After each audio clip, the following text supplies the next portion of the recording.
여러분 혹시 그 심야 식당이라고 하는 드라마를 아세요? 심야 식당. 요새 먹방이 대세라고. 먹방이 뭔지 아세요? 또 우리 권사님도 잘 모르시죠?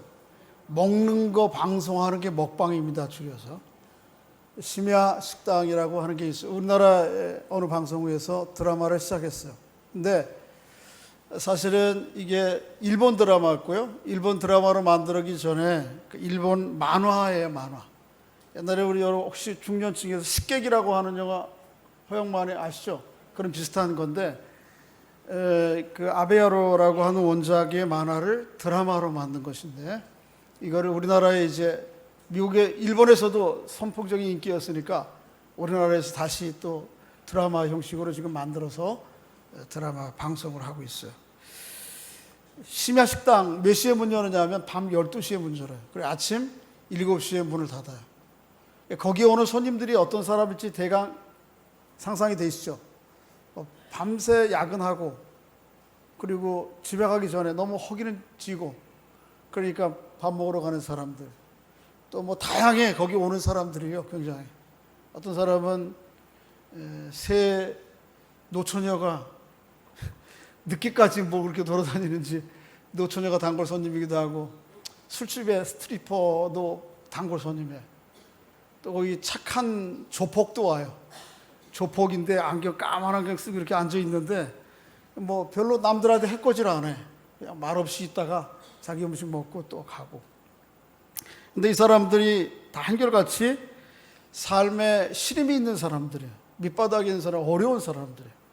그 사람들이 그 심야 식당에 찾아요. 이 심야 식당의 주인이 마스터라고 불리는데 이 사람은 식당이 조그마해요.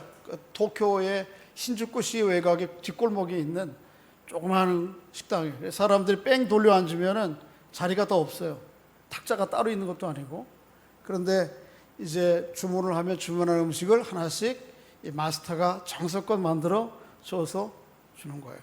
이제 거기 와서 이제 이 드라마가 매 편마다 어떤 에피소드가 하나 있고 그리고 거기에 참석하는 손님 가운데 한 주연이급 이야기가 있고 또 요리가 하나씩 나오고 그런 거예요. 별거 아니에요. 뭐 보통 메뉴로 해봐야 뭐 계란말이 있잖아요. 계란말이만 먹는 사람이 있어요. 어떤 사람은. 또 어떤 사람은 와가지고 또 그 소세지 볶은 거 그거만 그저 뭐 먹는 사람. 뭐 식당에 메뉴가 별로 있는 건 아니고 뭐 주문하면 만들어 주는 거예요. 그냥 그렇게. 근데 아마도 이 마스터라고 하는 주방장도 사연이 있는 사람 같아요. 눈가에 이렇게 깊은 상처가 하나 있어요. 말이 없어요. 사람들이 와서 얘기하면 들어주고 정성껏 만들어서 주고 또 얘기하는 것 가끔 한마디씩 던져줘요. 사람들이 그런 것을 그렇게 먹고 또 함께 이야기를 하다가 어떤 마음의 위로를 얻고 돌아가는 일종의 치유 드라마 같은 거예요. 근데 사람들이 왜 저런 걸 좋아할까 생각을 하다가 제가 그들의 속에서 이 드라마, 영화 이런 것들이 요즘 사람들의 심리가 반영되어 있거든요. 왜 그럴까? 이유를 뭐냐 하면 사람들이 너무 삶에 피곤하고 지쳐 있어요. 그리고 그 경쟁과 이 지쳐있는 상황 가운데에서 위로받기를 원해. 사람들이 그런 것 때문에 요즘 먹방, 또 심야 식당 이런 거를 막 찾는 거예요. 너무 지쳐 있어요, 삶이. 마치 이 세상은 야망과 경쟁의 정글 같아요. 이 정글을 좀 어떻게 벗어날 수 있으면 좋겠는데 벗어나지 못하는 이 정글 속에 살아가는 것이 너무 지치고 힘드니까 별것 아니지만 그런 데 가서 내 얘기도 좀 꺼내놓고 또 그저 하소연도 하다가 마음의 위로도 얻고 또 정성껏 따뜻한 음식도 먹고 위로를 얻고 다니는 거예요. 오늘 본문이 그런 내용을 좀 다루고 있습니다. 한번 좀 살펴보겠습니다. 이 세상은 마치 피할 수 없는 경쟁과 야망의 정글 같아요. 피할 수가 없어요, 우리 모두. 한번 오늘 본문 한번 읽어보실까요? 4장 4절을 한번 보십시다. 이 세상의 모습을 한마디로 이렇게 표현되어 있는데 시작. 내가 또 본즉 사람이 모든 수고와 모든 재주로 말미암아 어떤 사람이 수고하고 재주로 말미암아 어떤 일을 성취하고 이루고 결과를 냈으면 주변 사람들이 그것에 대해서 뭐 해야 돼요? 축하해주고 격려해주고 자랑해줘야 될 거 아니에요. 그런데 어떤 사람이 모든 수고와 모든 재주로 말미암아 오히려 사람들에게 칭찬과 위로와 격려를 받기보다는 어떻습니까? 시기와 질투를 하는 거예요. 이게 뭐예요? 이게 경쟁의 정글 속에 살아가는 이 시대의 모습이에요. 흔히 형제가 이웃이 뭐를 사면, 땅을 사면 좋아야 돼, 안 좋아야 돼요? 좋아야 되잖아요. 그렇죠? 그런데 어때요? 별로 안 좋아. 겉으로는 좋겠다 얘기하면서 속은 쓸쓸해, 씁쓸해. 그런 거예요. 그래서 흔히 말하는 것 가운데 배고픈 거는 참아도 배 아픈 거는 못 참는 거예요. 우리가 배고픈 거는 참아요. 근데 배 아픈 거, 남들 잘 돼서 이 배 아픈 거는 못 견뎌요. 이게 끝없이 경쟁이 끝없이. 이 경쟁의 역사가 참 일찍부터 시작됐어요. 이 경쟁이 언제부터 나오죠? 첫사람, 이 땅에 있던 첫사람이 누구예요? 아담이잖아요. 아담 하와의 두 아들이 있었죠. 누굽니까? 가인과 아벨. 이 가인과 아벨이 성장해서 각각 다른 일들을 합니다. 가인은 농사 짓는 일을 하고요. 아벨은 목축업, 양을 돌보는 일을 해요. 그리고 1년 농사가 다 끝난 다음에 하나님 앞에 감사의 제사를 드립니다.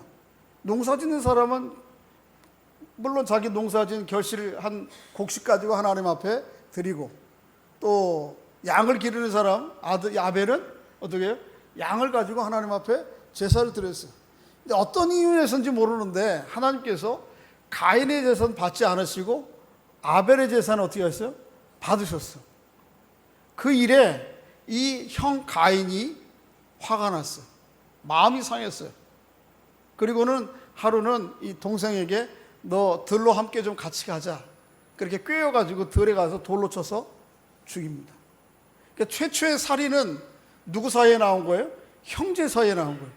그 최초의 살인 원인이 뭐예요? 두 형제 간의 시기와 경쟁과 질투, 이거예요. 그만큼 이 경쟁과 시기는 사람들에게 치명적인 결과를 가져오는 거예요. 옛날이나 지금이나 마찬가지예요. 여러분, 지난 주간 일주일 내내 일간 신문에 거의 상당한 지면을 할애하면서 보도했던 내용이 뭔지 아세요? 하여튼 모 기업의 문제예요. 그게 뭐예요? 아버지 창업주 밑에서 두 아들이 경영을 했는데 이 서로 경쟁하고 갈등하면서 서로 이제는 노골적인 싸움이 된 거예요. 나중에 지금은 형제 간의 싸움인데 주 후반으로 오면서는 이제 아버지하고 아들이 싸움이 되는 것 같기도 하고. 뭐예요? 그러니까 형제라도 지난주에인가요? 한번 우리 당회실에서 장로님들이 앉아서 그런 얘기 하다가 어느 분이 그런 얘기를 하신 거예요. 형제라 할지라도 솥을 따로 고르면 그때부터는 뭐가 돼요? 경쟁자가 된다고. 엄마, 아버지가 해주는 밥을 한 솥에서 형제가 같이 먹을 때에는 괜찮은데 솥을 따로 걸어요. 그게 뭐예요? 자기 살림 내기 시작하면 그때부터 형제가 뭐가 됩니까? 경쟁 관계가 된다는. 그런 거를 아주 여실히 지난주 한 주간 동안 우리는 확인한 거예요. 그러니까 옛날에 가인과 아벨만이 아니고 오늘 이 시대에도 마찬가지예요. 그러니까 이 경쟁의 구도는 피할 수가 없는 것이에요, 우리에게. 가장 가까이 집안에서까지 이런 일이 일어나니까 사회에 나가서는 말할 것도 없죠. 그래서 아이들에게 어떻습니까? 우리는 경쟁을 이렇게 철학이 경쟁하는 걸 나쁜 거로 생각하지 않고 아이들에게 어려서부터 네가 성공하려면 어떻게 해야 돼? 이 경쟁에서 이겨야 돼. 그리고 경쟁을 부추기고 가르쳐요. 교육이 계속 그거예요. 경쟁 가르치고 부추기는 거. 아주 뱃속에 있을 때부터 그걸 가르친다고. 이런 경쟁의 구도 세계 가운데 우리는 어떻게 살아가야 될까? 이게 참 너무 피곤한 거예요. 너무 힘든 거예요. 그러니까 지친 사람들, 거기에 좀 밀려난 사람들이 심야 식당 같은 데 찾아서 좀 위로를 받고 싶은 거죠. 근데 그런 심리는 우리 모두에게 다 있는 거죠. 다. 어떻게 될까요? 이런 경쟁의 정글 속에서 우리는 어떤 자세로 살아가야 될까? 오늘 본문 가운데 보면 두 가지 자세가 나와요. 한번 좀 읽어보겠습니다. 자, 5절 한번 읽어보겠습니다. 5절 시작. 우매자는 팔짱을 끼고 있으면서 자기의 몸만 축내는, 이게 한 자세예요. 야, 이 경쟁 신물나, 싫어. 그래, 난 거기에 뛰어들지도 않을 것이고 세상 관심 없어 하고 팔짱 끼고 어떻게 해요? 뒤돌아 앉아 있는 거예요. 그러면서 뭐예요? 자기 몸만 축내고 있어요. 이 도피하는 거죠. 역사적으로 보면 이런 산업사회의 이런 모순에 대해서, 부조리에 대해서 염증을 느끼고 완전히 이 세상과 달리 개토화된 삶을 살았던, 지역적으로 아주 떨어져 사는 것뿐만 아니고요, 아니면 지역적으로는 이 시대 한복판에 살아도 이 시대와는 다르게 살아가려고 하는 자연주의적, 은둔 자연주의적 시도가 있었어요. 예를 들면 미국의 히피 문화, 그렇죠? 다 생활할 수 있는데 그 생활 안 하고 어떻게, 그저 뭐 머리 기르고 막 사는 거예요. 막 자유스럽게 매이지 않고. 또 그게 아니더라도 아주 그 삶에 대한 의욕을 잃어버리고 포기하고 살아가는 거예요. 마태복음 25장에 보면 달란트 비유가 있잖아요. 하나님께서 5달란트, 2달란트, 1달란트 이렇게 맡겨주셨는데 2달란트, 1달란트 맡은 사람은 그날로 가서 열심히 일해요. 근데 1달란트 받은 사람은 어떻습니까? 땅속에 묻어두고 아무 일도 안 해. 그러니까 자기의 하나님 우리에게 주신 삶의 기회에 대해서 전혀 선용하지 않는 것입니다. 그리고 도피하는 것입니다. 이것도 바른 자세가 아니에요. 또 하나의 극단적인 자세가 있는데 그것은 오늘 본문 7절과 8절에 나와 있어요. 한번 읽어보겠습니다. 시작. 내가 또다시 해 아래서 헛된 것을 보았도다. 어떤 사람은 아들도 없고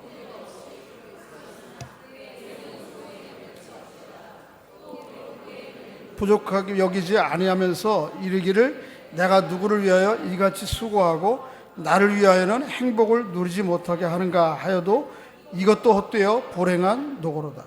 또 하나의 극단적인 것은 무엇입니까? 완전히 이 경쟁과 또 야망의 링의 한복판에 서려고 하는 것입니다.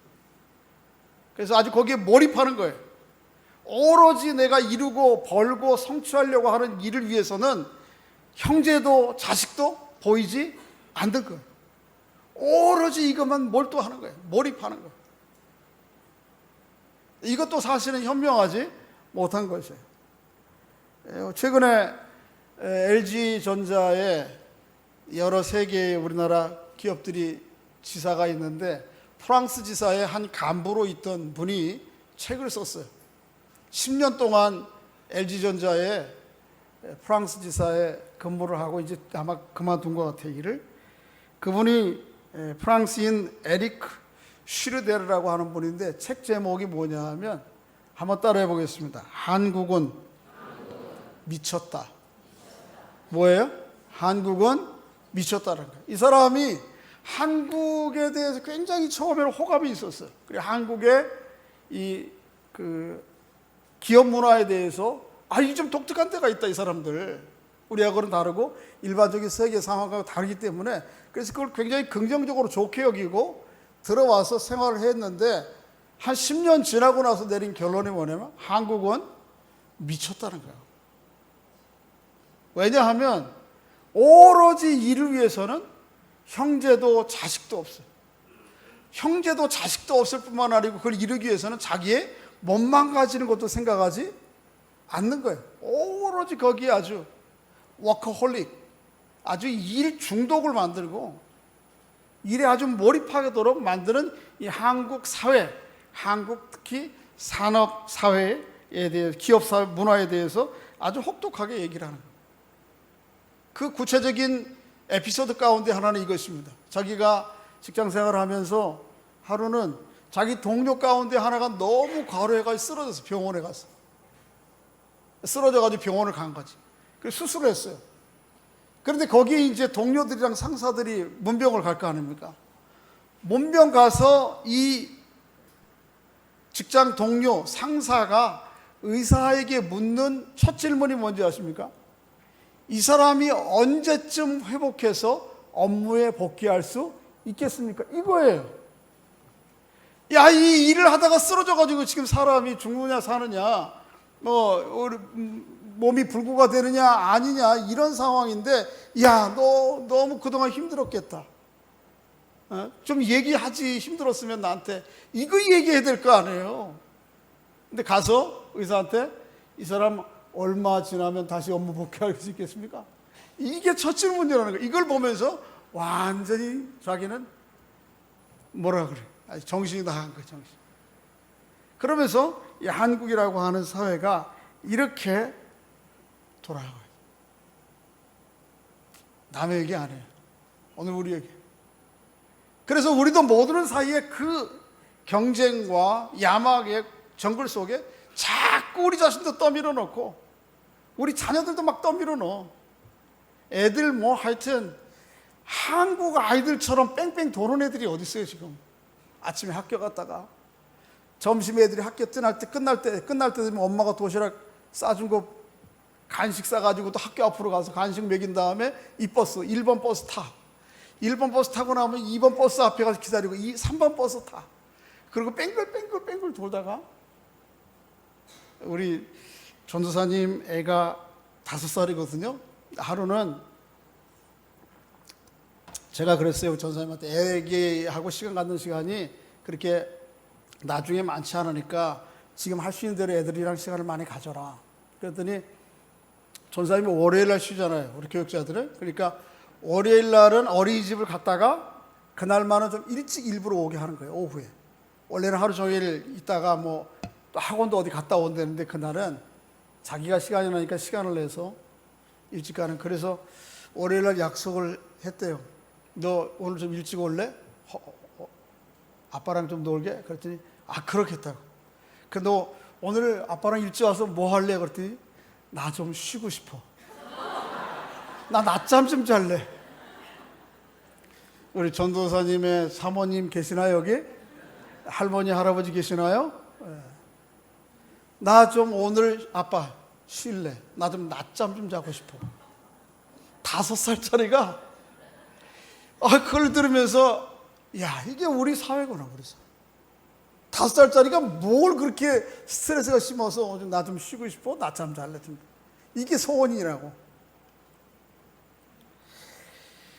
자, 이 야망과 정글의 속에서 우리가 피할 길이 없어요.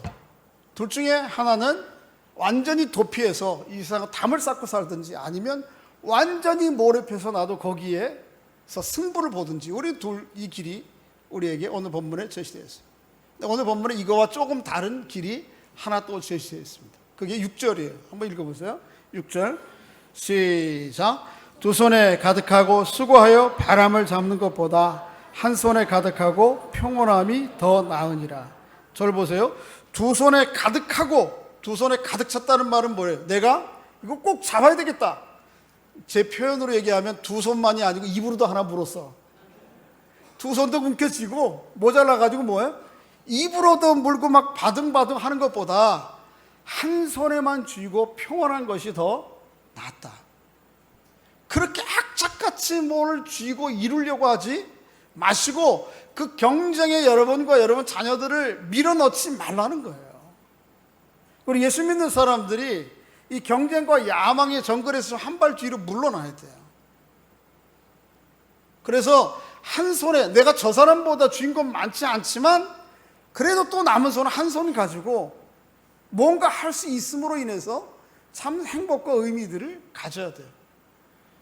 여러분, 이 땅의 경쟁과 이 야망의 죄와 허물이 어디로부터 왔어요? 하나님과의 관계의 단절로부터 왔어요. 이 하나님으로부터 유무형의 모든 자산들을 우리 사람들은 누리며 사는 것인데 그 하나님과의 관계가 깨어지고 나니까 우리는 내가 가진 이 자산 안에서 모든 것을 내 삶을 확보해 보려고 그래요. 그러다 보니까 다른 사람의 것을 경쟁적으로 뺏어 와야지만 내가 더 많은 거야. 이게 어디로부터인가? 하나님과의 관계 단절로부터 왔고 하나님과의 관계 단절로부터 그 마음에 자족과 흡족함이 없으니까 옆에 있는 사람들 거 자꾸 뺏어서 확보해야지만 내가 안정이 되는 거예요. 그래서 이 경쟁 구도가 계속 만들어지는 거예요. 근데 오늘 말씀에 뭐라 그래요? 두 손에 쥐고 입에 물고 발버둥 치지 말고 한 손에만 있는 거 가지고 족하게 여기면서 다른 한 손에 좀 여유가 있어야 돼. 이 다른 한 손은 뭐 하기 위한 손인가 하면 내 주변에 있는 옆에 사람들을 위해서 주어지는 손이에요. 그래서 오늘 6절에는 조금 소극적인 표현으로 너무 움켜쥐고 이렇게 경쟁하면 결국 이거 불행한 노고다. 8절 하반절에 보면 이 불행한 노고에 그럴 필요 없다. 그러면서 9절 이하에서는 보다 더 구체적인 적극적인 방식을 제시해요. 이 6절은 좀 소극적인 방식으로 그거 놓아라 이거고요. 더 적극적으로는 남은 한 손 가지고 뭘 해야 되느냐가 9절부터 나와요. 자, 9절 읽어보겠습니다.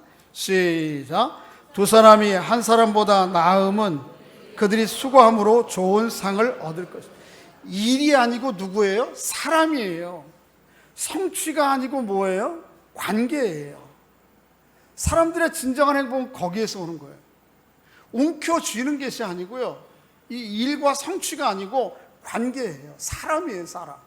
여기에 초점을 맞추지 않으면 이 피할 수 없는 경쟁 구도 하에서 우리는 살아남기도 어렵고 평생 그 불행한 노고를 하다가 인생을 마무리할 수밖에 없으니까 내려놓고 어떻게 해요? 친구, 다른 사람, 관계, 여기에 삶의 초점을 맞추라는 것입니다. 그래서 두 사람보다 한 사람이 나으면 그들이 수고함으로 좋은 상을 얻을 것이다. 이 사람 관계들을 통해서 삶의 진정한 더 좋은 결과를 맞을 수 있다는 것이죠. 그러면서 10절 이하에서부터 구체적인 예들을 이야기해요. 어떻게 하면 왜 우리가 인생의 여정 가운데 사람, 친구가 필요한가? 얼마나 이 친구가 우리에게 소중한가 하는 것들을 10절, 11절, 12절에 얘기하고 있어요. 자, 한번 10절 읽어보겠습니다. 시작. 혹 그들이 넘어지면 하나가 그 동물을 붙들어 일으키려니와 홀로 있어 넘어지고 붙들어 일으킬 자가 없는 자에게는 화가 있습니다. 왜 친구가 소중하고 옆에 사람이 소중하죠? 내가 넘어질 때에 뭐 할 수 있어요? 붙들어 줄 수 있으니까. 이런 걸 너무 이제 좀 우리 감이 안 와요. 10절, 11절, 11절은 솔로몬이 당시에 중동 지방에서 여행을 할 때 일어나는 상황들을 가정한 거예요. 여행을 하다가 보면 위험을 당하는 거예요. 예를 들면 이런 것입니다. 여러분 그런 거 안 해보셨나요? 저는 어려서 좀 짓궂어서 그런 거 해봤어요. 길 위에다가 뭘 파요? 구멍을 파. 밑에다가 구덩이를 파고 거기에다가 물이나 이런 거를 넣고 그 다음에 나무 가지 중에 아주 약한 나무를 걸쳐놓고 그 위에 나뭇잎 해놓고 흙을 살짝 덮어놔. 저 목사가 참 못됐구나. 저는 어려서 그런 걸 했어요. 해봤어요. 그래가지고 친구들을 데리고 가 옆에 막 아무 일도 없는 것처럼. 그러다가 어떻게 하죠?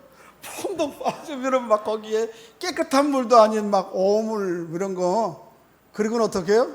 이야 신났다 그리고 도망가는 거예요. 제 과거가 그랬어요.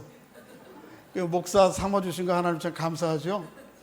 근데 저는 뭐 장난으로 친구들이 그렇게 했지만 중동 지방에서는 실제적으로 여행자들을 곤경에 빠뜨려서 물품을 빼앗거나 아니면 동물을 잡기 위해서 정말 큰 구덩이를 만들어 놓고 거기에 위장을 해놓고 사람들이 빠지게 만드는 거예요. 근데 혼자 여행을 하다가 그렇게 빠지면 그 늪같이 생긴 거기를 헤어나오지도 못하고 이렇게 역으로 만들어 놓으면 못 나오잖아요. 그러니까 그러면 모두 다 물건 뺏기고 사람 때려 맞아 죽기도 하고. 그런데 두 친구가 그래서 넘어질 때 한 친구가 앞서 넘어지면 또 다른 한 친구가 있다면 그 곤경에서부터 위기로부터 어떻게 해요? 빠져나올 수 있죠. 그 얘기예요. 우리의 생애 가운데는 뜻하지 않은 공경과 어려움들을 만나게 되는데 내게 정말 소중한 친구 관계가 있다면 내가 그런 위기를 당하고 어려움을 당할 때 그 친구가 나를 돕는 아주 중요한 관계가 된다. 그런 의미에서 얘기하는 거예요. 두 번째 또 한 번 나와요. 11절에 한번 읽어보겠습니다. 시작. 또 두 사람이 함께 누우면 따뜻하거니와 한 사람이면 어찌 따뜻하리. 이것 역시 중동 지방의 여행에서 일어나는 일이에요. 자, 여쭤볼게요. 영화가 아니라 영상사도에서 사람이 얼어 죽을 수 있을까요, 없을까요?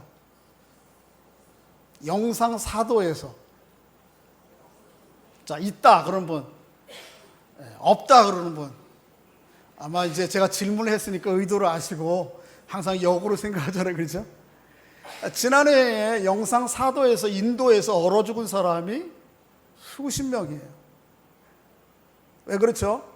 날씨가 더운 날씨에서는 덥게, 우리 지금 요즘 굉장히 더운데 어제 장로님 대구에 가신 38도였다 그러는데 37, 8도 수진자매 인도에서 제일 더운 날씨 몇 도였어요? 생활하면서 50도. 50도래요, 50도. 그래서 제 얘기 들어보니까 저녁에 하도 더워서 잠을 못 자니까 매트리스 위에다가 바켓으로다가 물을 갖다 붓는데 매트리스가 촉촉히 다 젖게. 그리고 아침에 일어나면 어떻게 해? 뽀송뽀송 말라 있는 거야. 문고리를 잡으면 아 뜨거 이거 하는 거예요, 이게. 근데 그렇게 하는 50도, 40도, 50도 되는 중동 지방에서는 밤이 되면 기온이 급격히 떨어져요. 그래서 영하로 내려가는 건 아니지만 영상의 상태이지만 그 차이 때문에 사람이 이 몸의 기능이 제대로 적응이 안 돼서 죽는 거예요, 얼어서. 그래 여행자가 여행을 다니다 이 뜨거운 여행을 가다가 저녁 밤을 맞으면 어떻게 해요? 추운 거예요. 그러니까 어떻게 될지 모르는 거예요. 그 밤은 혼자 덜덜덜. 근데 만일 친구가 함께 가고 있으면 함께 누우면 어떻습니까? 따뜻한 거예요. 인도의 선다싱이 우리가 선교하는 네팔을 히말라야를 넘나들면서 복음을 전했는데요. 선교사 선다싱 기독교 성자죠. 하루는 가다가 보니까 어떤 사람이 추위에 떨궈서 그냥 놔두면 죽게 생긴 거예요. 근데 둘이 전도자니까 한 친구가 하기에 이거 업고 가자, 얘 좀. 그러니까 이 친구가 얘기하기를 아니 그 친구 업고 가다 이 히말라야 산을 어떻게 넘어가? 너도 다 얼어 죽고 우리 다 죽는다. 나는 그렇게 못해. 그리고 이 친구 먼저 간 거예요. 그렇지만 이 썬다싱은 도저히 그를 버리고 갈 수가 없었어. 그래서 그를 들쳐업고 가는 거예요. 가다가 보니까 한참을 가다 보니까 누가 앞서간 친구가 웅크리고 얼어서 죽고 있어. 죽었어. 썬다싱은 어때요? 이 사람을 들쳐업고 가느라고 그냥 몸부림을 치고 땀을 치고 가다 보니까 자기 뜨거운 몸에 얼었던 뒤에 사람도 녹고, 그래서 둘이 가는 거예요. 둘이 누우면 얼은 몸도 녹이는 거잖아요. 마치 친구 관계가 그렇다는 거예요. 두 사람이 함께 누우면 이 밤을 넉넉히 지나는 것입니다. 세 번째 경우가 오늘 본문 12절에 나와요. 한번 읽어보겠습니다. 시작. 한 사람이면 패하겠거니와 두 사람이면 맞설 수 있나니 세 겹줄은 쉽게 끊어지지 않아. 이것도 또 여행에서 나오는 얘기예요. 여행을 가다가 보면, 다른 지방에 가다 보면 여행객들을 노리는 뭐가 있어요? 강도가 있단 말이에요. 소매치기가 있다고. 지금도 여러분 해외여행 주의하셔야 되는데, 해외여행 갈 때 어느 나라가 제일 소매치기 주의하라 그러던가요? 제가 여행할 때 이렇게 조사해 봤더니 이탈리아 조심하라 그럽니다. 근데 저는 이탈리아에서는 별일 없었는데 스위스에서 도둑질을 막았어요. 스위스가 제일 안전하다고 그러는데 스위스에서 텐트를 치고 자는데 제 차를 다 뒤졌어요. 차에 제가 가방에다가 이렇게 넣어놓고 가방에다가 옆에 비밀 포켓에다가 돈을 넣어놨는데 이건 못 찾고, 컴퓨터도 있고 있는데 이거 안 가져가고 다 뒤집어 놓고 뭘 가져갔는지 모르겠어요. 근데 어쨌든 돈은 그대로 못 찾았어. 그냥 갔어. 근데 옛날이나 지금이나 그런 강도들이 있는 거예요. 여행객들을 노리는. 그러니까 오늘 본문의 중동 지방에도 여행을 혼자 하다 보면 언제 강도 만날지 모르는 거예요. 그런데 여기 누가 같이 가요? 친구가 하나 같이 하면 강도 만났어도 어떻게 한당한단 말이에요. 혼자 한번 붙어볼까? 그리고 거기에다가 한 명 더 있으면 어떻게 해요? 오히려 뺐지. 그런 거예요. 오늘 본문 4절이 다 이 세 가지가 다 여행 상황 가운데서 오는 얘기예요. 그만큼 친구라고 하는 것이 어떻다는 거예요? 소중하다는 거예요. 여러분, 여러분에게 그런 소중한 친구 관계가 있기를 주의 이름으로 소원합니다. 넘어졌을 때 어떻게 해주는? 붙잡아주고, 추울 때에 어떻게 해요? 등을 대어주고, 그 다음에 세 번째 친구와 같이 여러분들이 또 누구에겐가 그런 친구가 되어주시기 바랍니다. 이건 물론 이 친구는 뭐 동창들 이런 사람들만 아니고요, 나 이외에 나와 함께 이 인생을 걸어가는 모든 사람들이 나의 친구예요. 가까이는 가족들이고 부부관계고 형제들이고 다 우리 교우들이고, 그러나 누군가에게 그런 좀 친구가 되어주셔야 돼요. 그러면 이 정글과 같이 경쟁과 야망의 정글과 같은 이 세상도 조금 더 훨씬 더 수월하게 갈 수 있다는 거예요. 오늘 본문의 얘기가 그거예요. 제가 요즘 나이가 좀 든다고 하는 거를 조금씩 체험해요. 어른들은 죄송합니다. 우리 옛날 친구들이 어떻게 저를 찾아가지고 막 이렇게 찾아요. 자꾸 뭐 초등학교 동창도 찾고. 그래서 이제 옛날 친구들 밴드가 하나 있는데, 거기에 친구 중에 지난주에 이런 글을 하나 보냈어요. 자기가 한 얘기는 아니고 딴 사람 어디서 들은 얘기인지 뭔지 여러분들 가지고 있는지 모르겠어요. 최근에 영국에서 영국 끝 좌우의 하이랜드에서 밑에 남부의 런던으로 오는 것을, 여행을 가장 빨리 가는 방법, 이렇게 공모를 했대요. 사람들이 이제 공모에 응했을 거 아니에요. 어떤 사람은 뭐 비행기로 가는 게 가장 빠르겠죠, 그렇죠? 근데 저 위에 하이랜드는 사실은 비행장이 많지 않으면 그럼 어떻게 오느냐? 도보로 가는 게, 자동차로 가는 게 뭐 빠르다, 뭐 다 얘기했는데, 거기에 당선된 사람의 답이 뭐였는가 하면 이거였어요. 누구와 함께 가는 거? 친구와 함께 가는 거. 이게 런던 제일 외곽에서 런던까지 들어오는 가장 빠른 방법이다. 그래서 그걸 공모작에 답으로 뽑았대요. 이유인즉슨 친한 친구와 여행을 하면 아무리 긴 여정도 어떻게 해요? 즐겁게 시간 가는지 모르게 가니까 이게 제일 빠른 거예요. 1시간 반, 2시간 오더라도 이게 아주 불편한 사람하고 옆에 앉아 있으면 2시간이 이게 너무 고통스러운 시간이거든요. 그런데 뭐 비행기를 못 타서 자동차로다가 며칠로 오면 어때요? 그래도 친구랑 같이 오면 어떻게 해요? 이게 시간 가는 줄 모른단 말이에요. 어떤 친구 만나면은 그러잖아요. 여자들이 그러잖아요. 오후 내내 오전에 만나서 점심 먹고 3시간 얘기했어. 그 다음에 또 만나서 얘기하자. 뭐 하루 종일 5시간 얘기하고 또 할 얘기가 있어. 근데 남자들은 반대야. 밥 먹고 나면 할 얘기가 없어. 그래서 자꾸 먼 산만 쳐다보고 있고. 어떤 친구는 만나서 하루 종일 이야기했어도 그러고 나서 전화해서 또 2시간 얘기해. 헤어지고 나서도. 그리고 내일 또 만나서 얘기하자. 그런 친구가 있는가 하면 어떤 사람은 너무 불편해. 30분, 1시간 한 자리 있는데도 너무 불편하고 힘들어. 아마 그런 의미에서 친구랑 같이 가는 것이 가장 인생의 여정을 빨리 가는 거예요. 여러분, 누군가에게 그런 친구가 되어주실 수 있는 여러분과 제가 될 수 있기를 주의 이름으로 축복합니다. 그런데 오늘 본문 여기 세 번째 친구를 조금 더 다른 차원에서 좀 볼 필요가 있다. 저는 그렇게 생각이 돼요. 자, 한번 3절, 12절을 다시 한번 읽어보겠습니다. 시작. 한 사람이면 패하겠거니와 두 사람이면 맞설 수 있나니 세 겹줄을 쉽게 끊어지지. 여기 첫 번째, 두 번째 친구는 너와 나예요.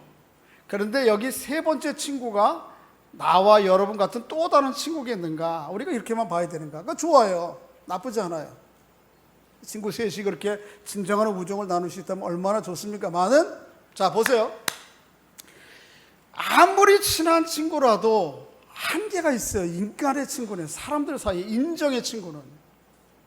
제 친구가 아주 저에게 친한 친구가 있습니다. 옛날부터 친한 친구. 어느 정도 친한 친구였냐면, 지금도 그렇지만 농담으로 이런 얘기했어요. 하루는 그런 얘기했어요. 야, 너 내가 결혼해서 살다가 죽으면 내 마누라 데리고 살아야 돼. 그런 얘기했어요. 농담 반 농담인데 진짜 그렇게 얘기했어요. 야, 너 내가 무슨 잘못되면 내 마누라 데리고 살아. 그 친구가 건강이 안 좋아서 뇌 수술을 했는데 그런 얘기를 하는 거예요. 저 그렇게 친한 친구예요. 그 정도 친하면 꽤 친한 친구죠. 벌써 한 40년 같이 중학교 동창인데.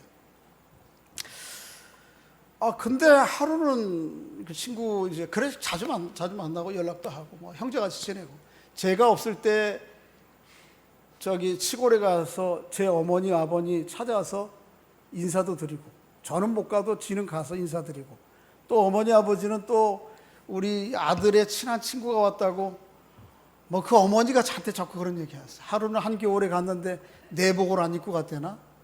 근데 뭐 중고등학교 때 내복 잘 안 입고 다니잖아요. 근데 우리 저희 어머니가 불쌍히 여기셨는지 내복도 안 입고 왔다고 가서 읍내에 가서 내복 사다가 갈 때는 뭐 찹쌀한 말 지어서 보냈나 봐. 그 어머니가 그 얘기를 만날 때마다 닳도록 하는 거죠. 내가 그 신세를 어떻게 지냐 이래가면서 제가 갈 때마다 저를 아주 그냥 아들 이상으로 더 잘해주세요. 그런 친구면은 친구 관계에 서운함이 좀 없어질 거 아니에요. 그런데 그런 친구에게도 서운함이 있더라고요. 그 친구가 애도 저보다 한 3살씩 빨라요. 친구의 딸내미가 결혼을 해서 공부도 잘하고 미국 사람이랑 결혼을 했어요. 그래서 미국에 와서 박사학위 하고 교수를 하면서 박사학위를 하는 거예요. 또 그 남편 된 사람은 미국 사람인데 아버지가 부자예요. 근데 막 박수 치고 야 참 잘됐다. 걔 딸내미는 우리 딸내미하고 똑같잖아요 제가. 그런데 마음에는 야 우리 딸은 언제 시집가냐.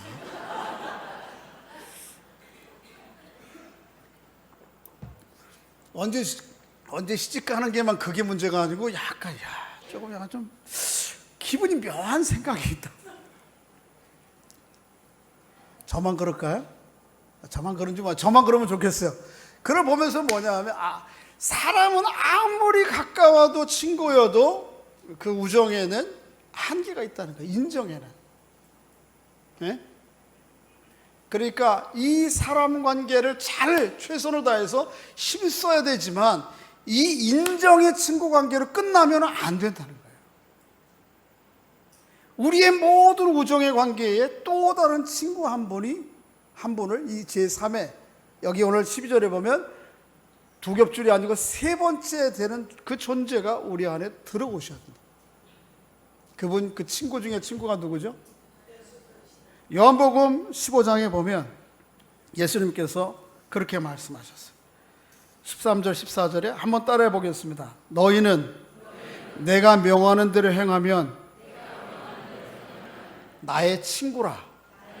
누가 하신 말씀이에요? 예수님께서 우리를 뭐로 여기시는 거예요? 나의 친구라고 여기십니다. 그러니까 예수님은 우리의 친구가 되기를 아주 기뻐하세요. 즐거워하세요.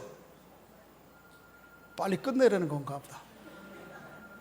자, 권사님이요. 수박 사오셔야 되겠는데 우리 예배 시간에 전화 소리 나면 그 다음 주에 수박 사와야 되는데 하여튼 다음 주에 수박 기대하겠습니다. 자, 저를 보세요. 뭘 얘기하려다 예수님이 우리의 뭐가 되기를 기뻐하신다고요? 친구. 진정한 친구가 되기를. 그러니까 우리의 모든 관계 안에 너와 나만 있으면 안 되고 여기에 누가 계셔야 돼? 우리 주님이 같이 계셔. 그러면 우리의 서운함, 우리의 이해, 또 우리의 용납의 정도가 인간적 인정의 차원에 머무르지 않고 주님의 차원으로, 또 우리의 시선이 인간적 시선에 머물지 않고 주님의 시선으로 바뀔 수 있는 거예요. 여러분이 맺고 있는 모든 인간관계, 친구의 관계 안에 우리 주님 모실 수 있는 은혜와 복이 있기를 주의 이름으로 축복합니다. 그래서 너와 내가 이런 우정의 관계를 쌓아가도 그 우정이 모든 토대 위에 우리 주님 믿는 믿음의 토대 위에, 그래서 그 관점으로 내가 너를 보고 너는 나를 보고 또 우리가 우리의 가정사와 다른 세상을 볼 수 있는 이 관점이 같은 주님과 함께하는 우정의 관계.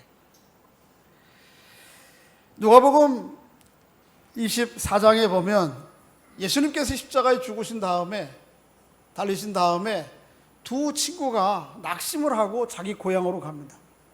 엠마오로 가는 두 제자가 있었어요. 아마 이 사람들은 엠마오 출신 친구였을지 몰라요. 주님의 소식을 듣고 따르다가 주님이 십자가에 죽으셨다고 하는 소식을 듣고 낙심하고 가는 거예요. 믿음이 없는 거죠. 그런데 부활하신 주님께서 그들의 여정에 어떻게 하셨어요? 들어오세요. 둘이만 가다가 그 둘이 얼마나 낙심하고 하는지 성경 본문에는 24장 16절에 보면 그 두 사람이 슬픈 빛을 띠고 갔다 그랬어요. 그러니까 생에 대한 소망이 없는 거예요. 낙심한 거예요. 그러나 딱 한 표현으로 그림으로 보여주는 거예요. 슬픈 빛을 띠고 말없이 가는 거예요. 근데 그 여정에 누가 함께 하셨어요? 주님께서. 부활하신 주님께서 함께 동행하고 계시지만 그들이 죽으신 예수님께서 부활하셨다고 하는 믿음이 없어서 전혀 예수님이 보이지 않는 거예요. 들어오셔서 얘기를 해요. 왜 그렇게 슬픈 낙심에서 어깨가 축 늘어져서 갑니까? 하니까 이 두 친구가 얘기하는 거예요. 당신 얼마 전에 예루살렘에서 일어났던 일들을 모르신단 말이요? 그래가면서. 근데 우리가 그분을 스승으로 3년간 따라다녔는데 이 결과가 이 모양입니다. 그래서 가는 것입니다. 그때 그 함께 하신 주님께서 모세의 글로부터 시작해서 선지자의 글에 이르기까지 하나님께서 어떤 구원의 계획을 통해서 마지막에는 메시아를 통해서 인류를 구원하실 것에 대해서 소개를 하고 이야기하기 시작해요. 낙심하고 하던 두 친구의 마음에 알 수 없는 빛이 들어오는 거예요. 네?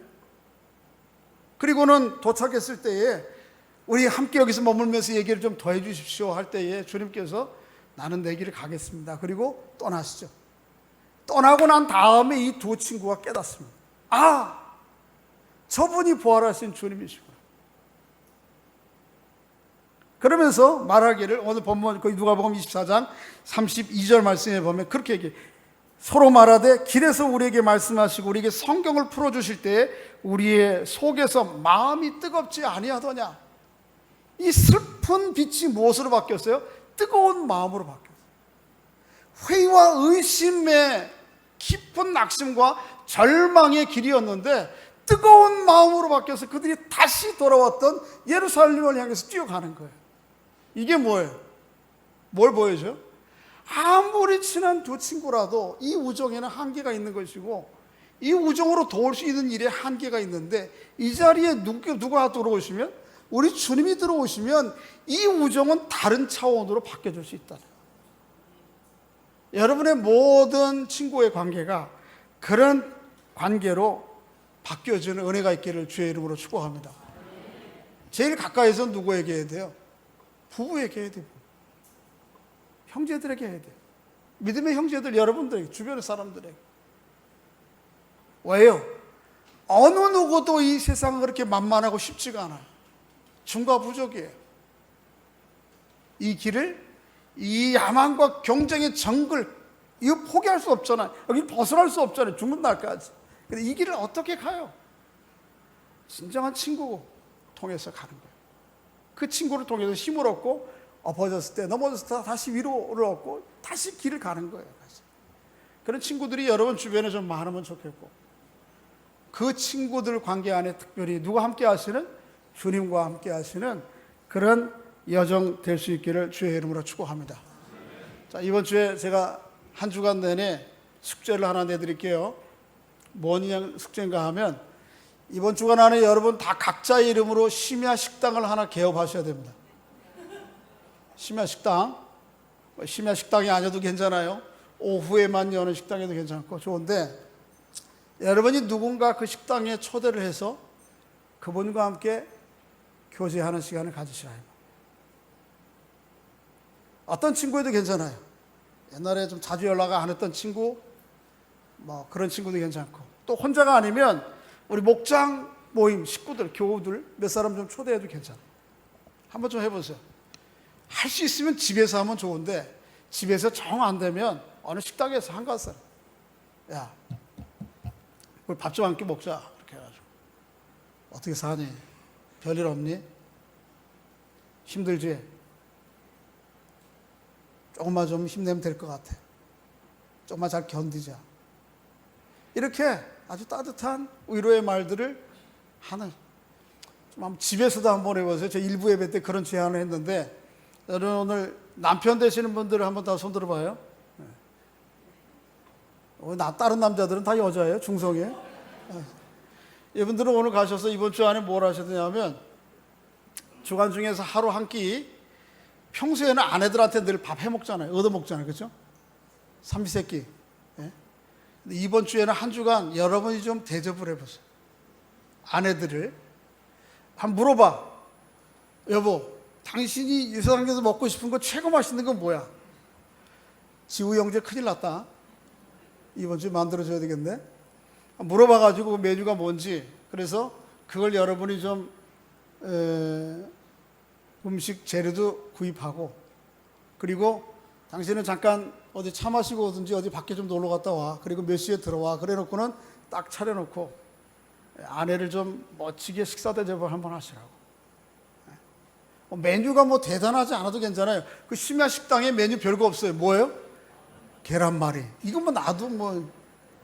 그 다음 뭐예요? 소세지. 그 소세지도 싸구려 소세지야 보니까. 그거 볶은 거. 아니면 여러분 집에서 있는 김치 볶아서. 파, 송송, 계란, 탁, 라면 이 정도는 할 수 있잖아요. 그래가지고 대접하는 거예요. 대신 메뉴는 별것 아니어도 여러분이 정말 사랑하는 사랑의 마음을 담아서 정성을 다해서 뭐를 내가 당신의 진정한 친구야, 인생의 동반자로서 진정한 친구다라고 하는 걸 좀 보여줘. 이 숙제. 박수 쳐요. 우리 여자분들 막 박수 치는데 이제 이러고 나면은 제가 식당에 가면은 막 쪼인다 맞습니다. 남자 형제들한테. 목사님은 왜 그런 소리 해요? 그래가지고 우스갯소리인데, 여러분 형편이 안 되면 가까운 식당에나. 그래서 이번 주간 중에 내가 좀 한 친구 만날 친구가 누군가 좀 대접을 좀 멋지게 하셔서, 내가 네 인생길에 힘들고 어렵고 때로는 추울 건데 내가 같이 갈게. 내가 옆에 있을게. 그렇게 깊은 하나님의 사랑으로 섬기시다 보면 그 인간적인 두 우정 안에도 그 주님께서 동행하심이 너무 좋지 않겠어요? 그런 한 주간, 그런 남은 생에 살아가는 여러분과 제가 될 수 있기를 주의 이름으로 축복합니다. 우리 옆에 앉은 분들이 우선 가까운 친구죠. 한번 좀 인사해 주세요. 고맙습니다. 고맙습니다 하면 너무 형식적인데, 고마워. 내 친구가 되어줘서. 네.